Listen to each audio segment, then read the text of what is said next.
Salam alaikum et bonjour. Nous avons le plaisir de vous présenter cette nouvelle émission Allah m'a guidé. À travers plusieurs épisodes, on va écouter plusieurs témoignages et portraits de convertis à l'islam.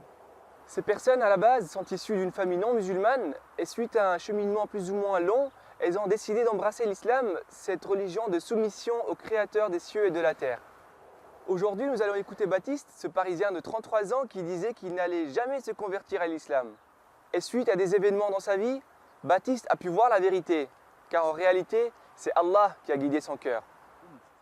Je m'appelle Baptiste, j'ai 27 ans, j'habite à Paris et je suis chauffeur particulier, un peu comme taxi VTC.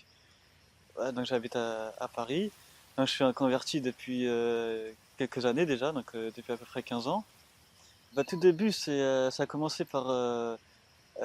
j'étais au collège avec une amie à moi et avec qui je m'entendais bien, on devait partir manger à la cantine. Et elle m'a dit on ne pouvait pas manger parce que c'est le ramadan.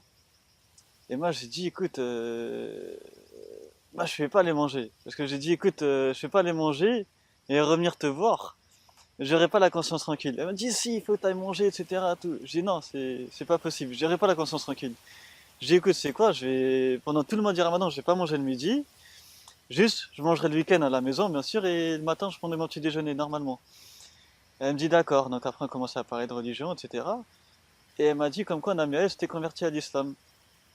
Et moi j'ai dit quoi? J'ai dit écoute, sache une chose, c'est que moi jamais je me convertirai à l'islam. Hors de question. J'étais si sûr de moi que là je suis en train de faire l'interview. Ouais, j'étais hors de question, elle me dit pourquoi tout. J'y regarde ce que disent les médias tout. Ouais, je dis ça, c'est pas possible, je vais pas rentrer dans la religion. Puis même les yeux de mes parents tout. Non, c'est pas possible. Je dis c'est pas possible. Je me rappelle, j'étais sur dans l'escalator du métro à Gare de Lyon. En montée, c'est à ce moment-là, j'ai dit oh, jamais je me convertirai à l'islam. Pour moi, c'est une évidence, c'était une décision irrévocable, c'était pas possible. Et c'est après que il y a eu le 11 septembre qui s'est déroulé. Et c'est là où je me suis remis en question. Parce qu'à chaque fois, il faisait que de pointer du doigt l'islam, l'islam, etc. Et je me suis dit, comment ça se fait une religion, elle est quand même si critiquée comme ça. À savoir, moi j'étais protestant, j'allais toujours à l'église. J'ai toujours été croyant, je me suis toujours dit, Dieu existe, pour moi c'est tout à fait normal, c'est tout à fait normal. Et donc j'allais à l'église donc je faisais mes prières là-bas et tout, mais tu vois, dans l'église c'est froid, c'est l'art gothique, ça m'a un peu éloigné, tu vois, parce qu'en plus dans la vie j'ai traversé beaucoup de difficultés, beaucoup de problèmes. Du coup j'ai décidé de me renseigner un petit peu sur l'islam, mais bon, comme je t'ai dit, sans me convertir, hein. C'était vraiment pour savoir ce que cachait cette religion-là et pourquoi elle était critiquée, etc. Donc j'ai commencé à lire des livres, j'ai commencé à questionner mes voisins qui sont des musulmans. J'étais souvent invité chez eux, même invité chez eux en Tunisie. Et du coup, c'est comme ça qu'ils m'ont un petit peu expliqué l'islam. Et si j'ai eu beaucoup de signes, dans le sens où un jour, en pleine nuit, je dormais et j'ai rêvé que je portais un pendentif avec le nom de Allah dessus. Et la mère de mon voisin m'a dit c'est un appel de Dieu vers l'islam. Je dis, tu vois, c'est un truc de fou. Je dis, non, je sais pas, tu vois, c'est gros point d'interrogation, tu vois. Après, quand j'ai continué à me renseigner, etc., tout, j'achète un nouveau téléphone. J'ai pas compris le truc. Il sonne 10 minutes avant la prière du Fajr. J'ai fait, je dis, non, il sonne à 6h10. Je dis, je me réveille et tout, je déteins le réveil, je me rendors. Demain, je me réveille, et là, je sais pas pourquoi, je dis, je vais vérifier les heures de prière. Je vois l'heure de prière, il était à 6h20, et lui, il sonne à 6h10. Et cependant, je dis, putain, je dis, ouais, non, c'est rien.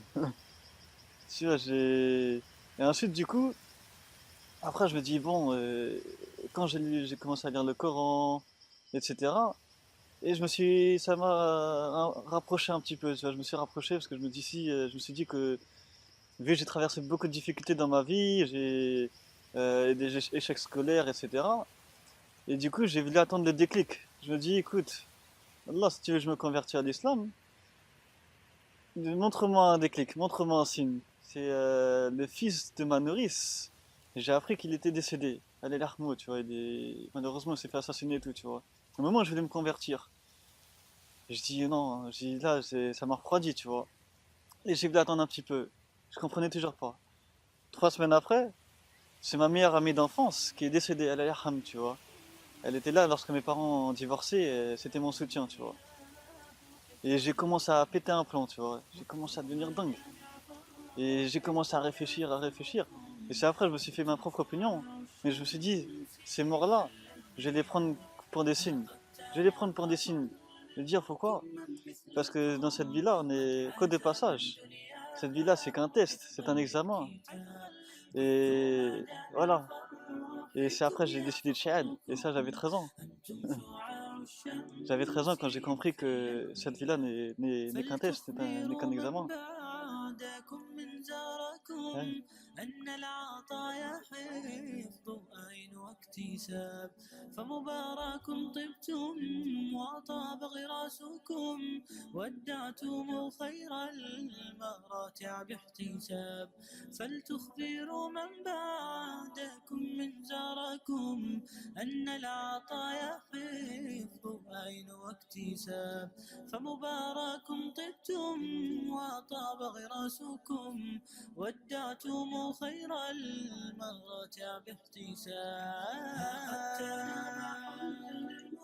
من مثلكم قد حاز من دنياه حفظا للكتاب بثوا مدامع فرحكم يا فخركم أنتم شعاع الشمس إن حل الغياب قد تنام حلمكم من مثلكم. Déjà, moi, une chose que j'aime énormément, c'est ce qui me détend, c'est l'effet d'écouter du Coran. C'est le soir avant de dormir ou quand je suis dans la voiture. L'effet d'écouter, ça me détend, ça me relaxe, puis ça me touche, quoi, parce que les récitations sont si belles, si jolies, que ça me laisse pas indifférent. Il y a ça, puis une chose que j'apprécie ici, c'est par exemple pendant le ramadan, euh, les- la festivité qu'il y a durant le ramadan, la solidarité. Donc c'est vrai que moi, parfois, c'est dur de manger seul, parfois à la maison. Et j'ai plein d'amis qui me disent Baptiste, viens manger chez moi, viens manger chez moi. Et là, quand je rentre chez lui avec toute ta famille, des enfants qui courent dans tous les sens, c'est parti pour manger, etc. C'est quelque chose de beau. Pour moi, c'est une chose que malheureusement je n'ai pas vécue avec mon père. Enfin, dans le sens que mes parents sont divorcés. Mais j'espère pouvoir le faire vivre en tant que père avec mes enfants, Inch'Allah. Bien sûr, c'est quelque chose qui me plaît énormément. Après, il y a bien évidemment la prière. La prière, c'est comme un médicament, on va dire, entre guillemets. Bien sûr, c'est l'effet de pouvoir se repentir, de pouvoir se confier, de faire des demandes, des duras, etc. C'est beau parce que surtout, c'est que quand les duras sont acceptés, tu dis, subhanallah, tu dis, c'est hallucinant. J'ai fait des demandes parfois et ça s'est apporté. Et c'est venu et subhanallah, je me suis dit, c'est Allah, il est. Et machallah, c'est. Ouais. Tellement je suis ému, je ne serais pas les mots. Au nom d'Allah, de tout miséricordieux, de très miséricordieux. Lis, au nom de ton Seigneur qui a créé l'homme d'une adhérence. Lis, ton Seigneur est le très noble, qui a enseigné par la plume, le kalam, a enseigné à l'homme ce qu'il ne savait pas. Ces versets sont les premiers versets coraniques qui ont été révélés au prophète sallallahu alayhi wa sallam. Ces versets donnent des informations sur l'avènement de l'être humain créé d'un caillou de sang. Allah, le généreux, a enseigné à l'homme ce qu'il ignorait. Il l'a honoré en lui envoyant la science qui a distingué Adam, le père de l'humanité, des anges. Quand tu vois l'épreuve qui a été révélée il y a 1400 ans, c'est écrit dans sa colonne, et c'est seulement maintenant qu'on puisse l'éprouver, en apporter des preuves. Tu te dis, c'est hallucinant, subhanallah, c'est arrivé à 1400 ans, et c'est seulement maintenant qu'on ramène l'épreuve. C'est grandiose, et plus le temps, plus on avance dans le temps, plus encore d'épreuves sont révélées. Comme le signe de la fin du monde, les signes lunaires on peut dire, on est en plein dedans. Mais il n'y a que nous qui connaissons cette vérité-là. Les autres religions ne connaissaient pas ça, parce que c'est en erreur. Et nous, on connaît tout ça. Et ça a déjà été écrit à 14 siècles. Alors qu'on n'avait rien pour prouver. On n'avait pas les avancées technologiques. On ne les avait pas. On ne les avait pas à l'époque dans le temps. C'est rien que ça suffit largement pour comprendre que l'islam c'est le chemin de la vérité.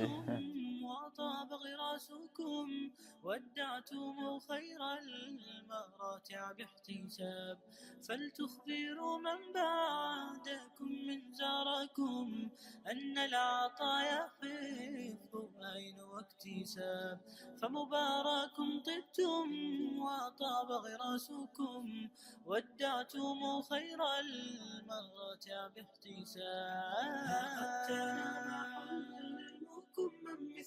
Donc je vais vous raconter une petite histoire. C'est un jour, la famille m'avait invité, donc c'était pendant le ramadan, m'avait invité à manger chez eux. Jusqu'ici tout va bien, normal, donc moi je rentre dans l'appartement, je dis à tout le monde que j'ai faim, ça tombe bien. Et au final, donc, lors du plat principal, on me ramène quoi? On me ramène un steak de porc qui se présente dans mon assiette tout seul, costaud, en train de me faire un clin d'œil, bon qu'est-ce que tu vas faire maintenant, etc. Donc avec le grand-père, la grand-mère, etc. Personne ne savait que je m'étais converti. Et là j'ai commencé à réfléchir, je me dis qu'est-ce que je vais faire, je savais plus trop quoi faire. Du coup j'ai trouvé une idée, elle était un petit peu dure mais bon, c'est celle qui m'a sauvé, elle était efficace. J'ai dit je reviens, je me sens pas bien, je vais aux toilettes. Je suis parti aux toilettes, je me suis mis les doigts. J'ai mis les doigts dans ma bouche, je me suis forcé à vomir, comme ça dès que je retourne dans le salon, j'ai écouté, j'ai mal digéré un truc, je me sens pas bien, j'ai plus faim, faut que j'aille m'allonger. Et au final, c'est passé, hein, mais c'était dur. Hein. Je me suis forcé, comme quoi, j'ai fait un gros effort. Hein. Une chose que d'habitude je fais jamais, je l'ai fait et franchement, tant mieux que ça a pu passer tranquillement, correctement. Là, franchement, pour conclure, un petit message de fin, c'est que Dieu de mes 15 ans en tant que musulman, je suis heureux d'avoir fait ce choix-là. Je me sens bien. Je me sens de chaque jour de plus en plus pieux. Et j'essaye, en tout cas c'est mon but. Et c'est vrai que j'ai traversé pas mal de périodes difficiles dans ma vie, mais alhamdulillah, c'est le mot qui résumera ma vie, c'est alhamdulillah, je suis fier d'être entré dans la religion et que Allah Jawajal nous facilite, Inch'Allah, et nous guide dans le droit chemin, Inch'Allah, et qui facilite les convertis également. Et alhamdulillah.